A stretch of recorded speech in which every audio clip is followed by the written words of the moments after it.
Hello दोस्तों, आज से हम रोज़ कंप्यूटर का 10 क्वेश्चन करेंगे। वो गवर्नमेंट जॉब में काम आने वाले 10 question. Computer quiz classes day 1। आज पहला दिन है। A to Z कंप्यूटर का क्वेश्चन रोज़ करेंगे, टॉप 10 रोज़ करेंगे, ठीक है। तो सबसे पहले पहला क्वेश्चन,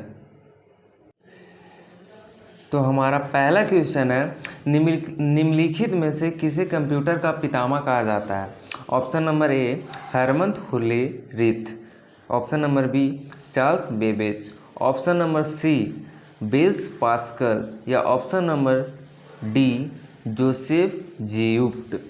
तो पितामह आपको पता होगा, पितामह चार्ल्स बेबेज को ही कहा जाता है। इसको आंसर हो जाएगा चार्ल्स बेबेज, आंसर हो जाएगा चार्ल्स बेबेज।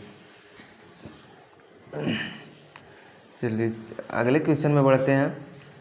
कंप्यूटर के विकास में सर्वाधिक योगदान किसका है? Herman Hollerith, Charles Babbage, Blaise Pascal, या वॉन न्यूमन। तो इसका आंसर हो जाएगा ऑप्शन नंबर 4 वॉन न्यूमन, ठीक है। चलिए अगले क्वेश्चन में आते हैं। प्रथम अंकीय कंप्यूटर को ब्लूप्रिंट विकास में सर्वाधिक योगदान किसका है? तो सर्वाधिक योगदान किसका है? Herman Hollerith, Charles Babbage, Blaise Pascal, या विलियम्स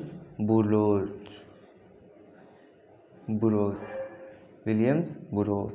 इसका आंसर हो जाएगा हरमन हुले रिथ, ठीक है। Option number 1 Herman Hollerith. चलिए अगला क्वेश्चन में आते हैं। सर्वप्रथम आनुवांशिक कंप्यूटर की खोज कब हुई थी? ऑप्शन नंबर ए 1946 ईस्वी में, ऑप्शन नंबर बी 1950 ईस्वी में, ऑप्शन नंबर सी 1960 ईस्वी में, या ऑप्शन नंबर डी 1965 ईस्वी में। 1965 ईस्वी में, ठीक है। तो सर्वाधिक आनुवांशिक कंप्यूटर की खोज कब हुआ था? तो इसका हो जाएगा 1946 में हुआ था, ठीक है। आनुवांशिक की खोज 1946 में हुआ था। चलिए नेक्स्ट क्वेश्चन नंबर 5 में बढ़ते हैं। कंप्यूटर की भौतिक बनावट कहलाती है, कंप्यूटर की भौतिक बनावट कैसी कहलाती है? सॉफ्टवेयर है, हार्डवेयर है, फर्मवेयर है, या ह्यूमनवेयर है, ठीक है।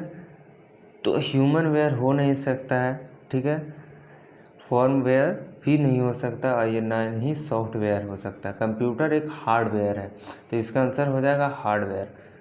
क्वेश्चन नंबर 5 का आंसर हो जाएगा बी हार्डवेयर। चलिए क्वेश्चन नंबर 6 में चलते हैं। तो कंप्यूटर के संचालन में प्रयुक्त प्रोग्राम नियम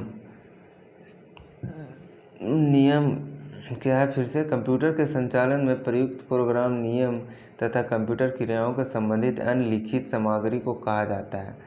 तो अन्य लिखित सामग्री को क्या कहा? सॉफ्टवेयर कहा जाता है, हार्डवेयर कहा जाता है, नेटवर्क कहा जाता है, फर्मवेयर कहा जाता है। तो इसका आंसर हो जाएगा क्वेश्चन नंबर 6 का आंसर सॉफ्टवेयर ही कहा जाता है, ठीक है। क्वेश्चन नंबर 7 में चले आते हैं। कंप्यूटर का नियंत्रक भाग कहलाता है, कंप्यूटर का नियंत्रक भाग क्या कहलाता है? तो प्रिंटर कहलाता है, कुंजी पटल कहलाता है, या क्वेश्चन नंबर 3 CPU कहलाता है, या हार्ड डिस्क कहलाता है, ठीक है। तो कंप्यूटर का नियंत्रित भाग कहलाता है CPU ही नियंत्रित भाग है। वह हार्डवेयर, क्वेश्चन नंबर 8 में आ जाएंगे। वह हार्डवेयर कौन सी है जिसमें आमतौर पर कंप्यूटर का ब्रेन कहलाता है? RAM chip. वो रैम चिप फ़ोन में कंप्यूटर का ब्रेन होता है, जैसे मोबाइल फ़ोन में कंप्यूटर का ब्रेन कह सकते हैं। डाटा इनपुट नहीं, CPU या ALU भी नहीं हो सकता। CPU कंप्यूटर का ब्रेन। अगर कंप्यूटर में CPU नहीं रहेगा तो कंप्यूटर नहीं चलेगा, ठीक है, कंप्यूटर चलेगा नहीं। इसलिए इसका आंसर हो जाएगा 8। क्वेश्चन नंबर 8 के आंसर हो जाएगा question number 3 CPU। Question number 9 में आ जाते हैं। कंप्यूटर का सबसे महत्वपूर्ण भाग कौन सा है? सीपीयू है, कीबोर्ड है, डिस्क है या प्रिंटर है? तो सबसे महत्वपूर्ण भाग कौन सा है? सीपीयू है या कीबोर्ड है या डिस्क है या प्रिंटर है? तो सबसे महत्वपूर्ण भाग सीपीयू होता है। ठीक है, कंप्यूटर का सबसे महत्वपूर्ण भाग सीपीयू ही होता है। चलिए ऑप्शन नंबर 10 में चल जाते हैं। क्वेश्चन नंबर 10 में आते हैं। कंप्यूटर हार्डवेयर जो आंकड़ों की बहुत अधिक मात्रा को भंडार में रख सकता है कहलाता है डिस्क कहलाता है, चिप कहलाता है, चुंबकीय टेप कहलाता है, इनमें से कोई नहीं। ठीक है, इनमें से कोई नहीं। तो कंप्यूटर चिप में बहुत सारा चीज़ रख सकते हैं आप। जैसे फ़ोन का चिप होता है वैसे एक चिप होता है, उसमें बहुत सारे फ़ोन में चिप लगता है, मेमोरी कार्ड, उसको इंग्लिश में मेमोरी कार्ड भी कह सकते हैं। उसमें आप बहुत चीज़ एडजस्ट कर सकते हैं। ठीक है, तो यही हमारा लास्ट क्वेश्चन था। और रोज़ देखने के लिए हमारे कंप्यूटर क्विज क्लासेस डे 1 रोज़, आज है डे 1, कल होगा डे 2, परसों होगा डे 3, इसलिए रोज़ ज़रूर देखें। धन्यवाद।